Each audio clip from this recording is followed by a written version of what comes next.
This is Treblinka.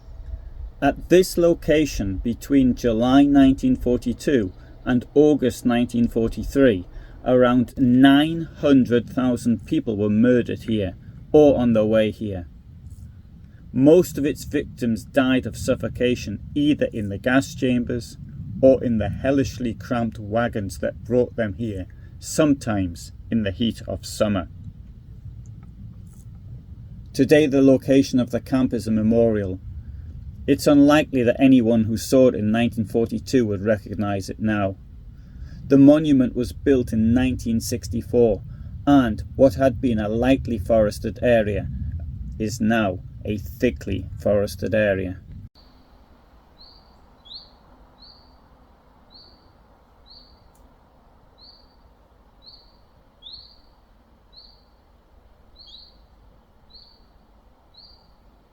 That forest is now part of the former campgrounds. Stones bear testimony to the many Jewish communities in Poland that were annihilated by National Socialism. The method of killing was thus: Jews would be rounded up in a ghetto and forced onto a train. The train left for Małkinia station. At Małkinia, the train would manoeuvre so that instead of pulling the wagons, it pushed them. The distance to Treblinka station was around 5 kilometres. The train halted there. Part of the train was then decoupled, usually around 20 wagons, enough to fill the gas chambers up in one go.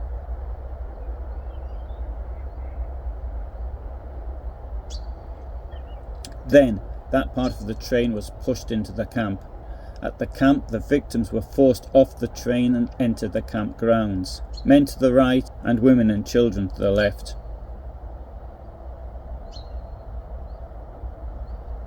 There were 2 large barracks. Initially, the men took off their clothes outside. Later, they used the barracks. The women disrobed in the barracks. The men were then forced to enter a passage called the Himmelstrasse. The gas chambers were at the end. There they were forced into the gas chambers and murdered. The women followed behind. The process was repeated until the empty wagons could leave Treblinka station in order to make way for the next death transport.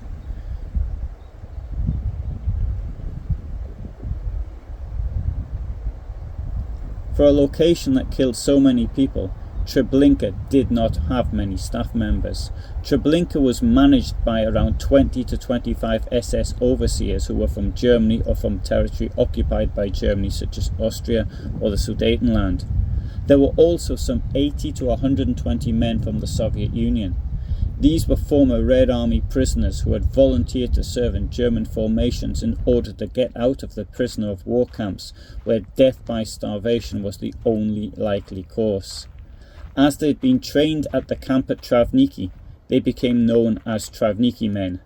Of all these Travniki men, one stood out in particular, and he was called Ivan the Terrible, in Russian Ivan Grozny, named after the 16th century Tsar. The surname of Ivan was Marchenko. This Ivan was noted for the way he tortured the victims. Other guards said that he carried a sword, perhaps it was just a long knife, and he used it to cut off the ears of prisoners or the breasts of women who showed reluctance to enter the gas chamber. Maybe he didn't cut them off, but maybe he just mutilated them. He was one of those that forced the prisoners into the chambers and encouraged the final prisoners to get in quickly using extreme violence towards them. Marchenko had a sword with which he mutilated people. He cut off the breasts of women, testified guard Pavel Lelko. After World War II, a number of former Travniki men were discovered and put on trial in the Soviet Union. After the collapse of that country, a lot of evidence became available for researchers. Some of this referred to Ivan Marchenko. Marchenko's German war file exists. According to Personalbogen 4476, issued on the 1st of November 1941 at Travniki, Ivan Marchenko was born on the 3rd of March 1911 in Dnipropetrovsk Oblast in the Soviet Union to Ivan and Oksana Marchenko. Marchenko must have looked younger than his age. Most of the guards put him in his mid-20s during his time at Treblinka, when in fact he was over 30. His personnel file describes him as 180 centimetres tall with an oval face, black hair, grey eyes and a scar on his neck. The scar was also mentioned by one guard who later remembered him. Many of them also added that Marchenko was heavy set. Marchenko was married with 3 children when he was conscripted into the Red Army as an infantryman on the 27th of May 1941. An unfortunate case of bad timing, as Nazi Germany invaded the Soviet Union less than 1 month later. He was captured by the Germans on the 10th of July 1941 and sent, according to the statement of a guard who appeared to know him personally, to prisoner of war camp A in Chelm, Poland. Tens of thousands of Soviet POWs died in the camps at Chelm, and when I was last there were no memorials. During one of my visits, the area of the former camp was in the process of being redeveloped, and there were large quantities of barbed wire. I could tell it was from the Nazi period and not communist, and I collected it up and took it away. I offered it to various museums, but no one was interested. It lay in the underground garage of my home until such time as I moved house, and then I had to throw it away.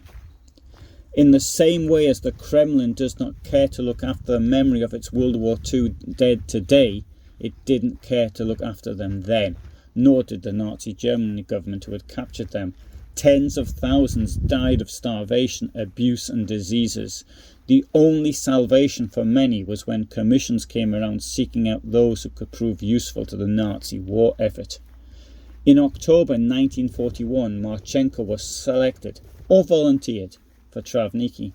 Once he was trained, he was relocated to the ghettos in the Lublin region, where, as from March 1942, he assisted in rounding up people who were to be sent to the gas chambers at the Beaujet's death camp. Later in the summer of that year, Marchenko was sent to Treblinka. He would assist to operate the gas chambers there for more than a year. Alexandra Bereza-Kieva, at the time a 24-year-old Ukrainian forced labourer at Treblinka, testified in a 1962 war crimes trial in Kiev that she was friends with Marchenko. When he was drunk, he told me about the gas chambers and how many people were killed there.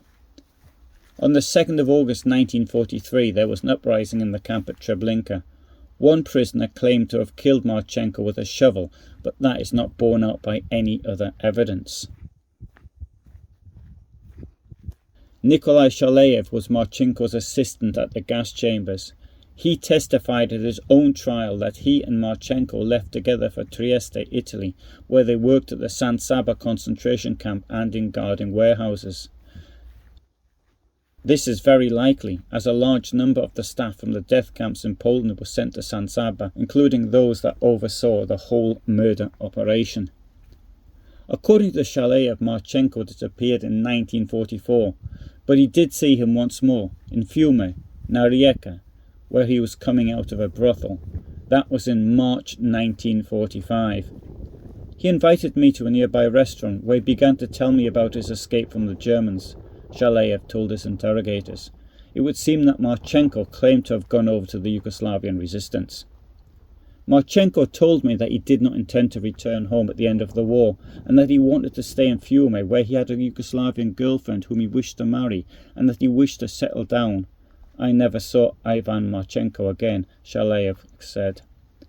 Nikolai Yegorich Shaleyev was sentenced to death and executed in the Soviet Union in 1951. In 1986, John Demjanjuk, a Cleveland, Ohio auto worker, was accused of being Ivan the Terrible. He was deported from the United States to Israel, where he was put on trial, found guilty and sentenced to death.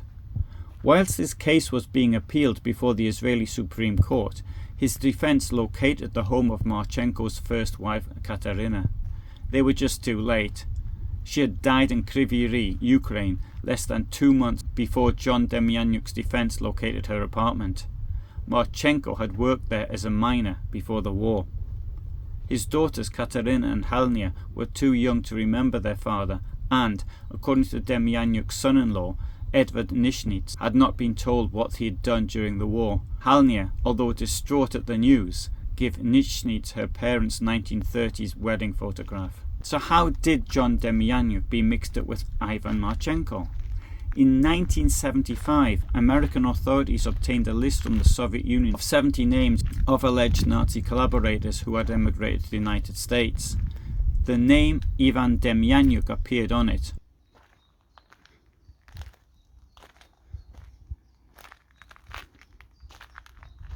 John Demyanjuk had given his first name as Ivan when he emigrated to the USA in 1952. Based on this suspicion, investigators sent a photo of Demyanjuk to their counterparts in Israel. Survivors of the Treblinka extermination camp mistook the man in the photo as Ivan the Terrible. However, there are some rather peculiar facts about Demyanjuk. In his application for a visa to the United States in 1951, Demyanjuk entered Marchenko as his mother's name. He claimed that he'd forgotten the correct name and had therefore entered the name Marchenko, which was common where he came from. Furthermore, he stated that he'd worked at Sobibor between the wars, which would have made him a Polish citizen, not Soviet. Given the tiny population of Sobibor, this is a remarkable coincidence if he were innocent. Demyanjuk and Marchenko were of different ages and heights, had different statures and different hair colours. One document described Ivan the Terrible as having brown hair, hazel eyes, a square face, and a large scar down his neck. Demyanjuk was dark blonde with grey eyes, a round face and no scar. However, they shared similarities such as prominent ears, almond-shaped eyes and thin lips. Whereas Demyanjuk may not have been Ivan Marchenko, I think there can be little doubt that he was a guard at Sobibor, and the United States Holocaust Museum believes that he's in this photograph of guards which came to light in 2020. John Demyanjuk was later extradited to Germany on charge that he was a guard at the Sobibor extermination camp. On the 12th of May 2011, Demyanjuk was convicted by a German criminal court of being a guard at Sobibor. Demyanjuk's appeal had not yet been heard by the German appellate court when he died in March 2012. As a consequence, the Munich District Court declared him presumed innocent, and thus the dead man has no criminal record.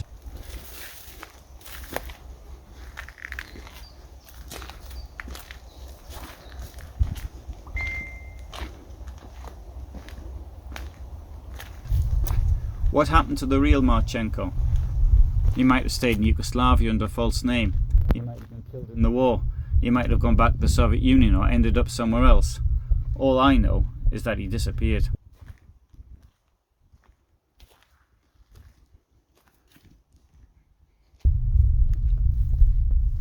Thank you very much for listening. I hope you found that interesting. I upload every Tuesday and every Friday at 2000 hours my time. I live in Poland and Germany, and therefore I can give you stories such as this one. If you're interested to hear more, then you might want to subscribe. It's the best way to know when I'm uploading, as I occasionally upload at other times as well. For the moment, all the best from me in Wrocław, Poland.